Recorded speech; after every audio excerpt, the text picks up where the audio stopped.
சமாதான பிரபுவாய் உலகத்தில் வந்த அன்பு பரலோக தகப்பனே, உடைய பிறப்பின் நற்செய்தி குடும்ப ஐக்கியத்தின் சார்பாய் அன்பு சகோதரி குடும்பத்தில் வந்து வாழ்த்த ஜெபிக்க கத்த கொடுத்த நல்ல கிருபைகளுக்காய் நன்றியோடு துதிக்கிறோம். அன்பு தாயாருக்காக ஜெபிக்கிறோம். நல்ல சுகத்தையும் பலனையும் ஆரோக்கியத்தை கொடுங்க.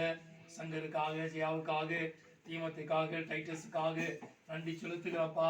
முழு குடும்பத்தை கத்தர் அற்புதமாய் அதிசயமாய் என் ஆண்டவர் நீங்க நடத்தி வருவதற்காக நன்றி.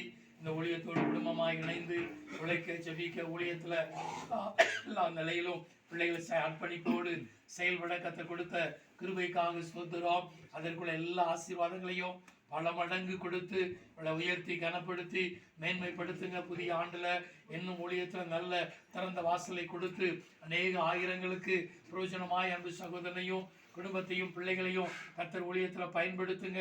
ஆண்டவர், ஒருவன் எனக்கு ஊழியம் செய்தால் பிதாவானவர் கனம் பண்ணுவார் என்ற வார்த்தையின்படியாய் கனத்திற்குரிய ஒரு பாத்திரமாய் இந்த குடும்பத்தை உயர்த்தி ஆசீர்வதிக்கும்படியாக ஜெபிக்கிறோம்ப்பா. விசேஷமாய் ஆண்டவரே அப்பா, இந்த பகுதியில பல ஆண்டுகளாய் கர்த்தர் பிள்ளைகளை இந்த இடத்துல வைத்திருப்பதற்காய் ஸ்தோத்திரம். இந்த நாளிலே நாங்கள் எல்லாரும் ஒருமனப்பட்டு ஜெபிக்கிறோம். புதிய ஆண்டுல கர்த்தர் அவளுக்கு நல்ல சொந்தமான இல்லத்தை கர்த்தர் ஆயத்தம் பண்ணி கொடுப்பதற்காக ஸ்தோத்திரம். அதற்குள்ள வழிவாசலை கர்த்தரே திறந்து கொடுப்பதற்காக ஸ்தோத்திரம். அதற்கான நன்மையான காரியத்தை கர்த்தர் வாய்க்க பண்ணி பிள்ளைகளுக்கு அந்த நன்மையும் பெருக பண்ணுவதற்காக நன்றி.